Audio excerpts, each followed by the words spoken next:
How to make video with Grok AI. Hello everyone, welcome to our channel. Let's see how we can do it.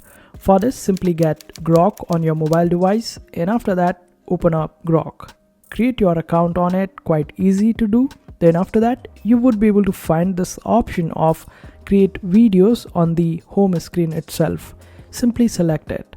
After that you can select any particular image from here and turn it into a video quite easily.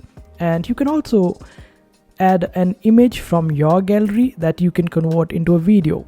Just simply click on the plus icon with the image right beside the type to imagine option, and here you get the option to choose your gallery pictures and then convert them into video. Like I created this video and it was converted into a video from a picture.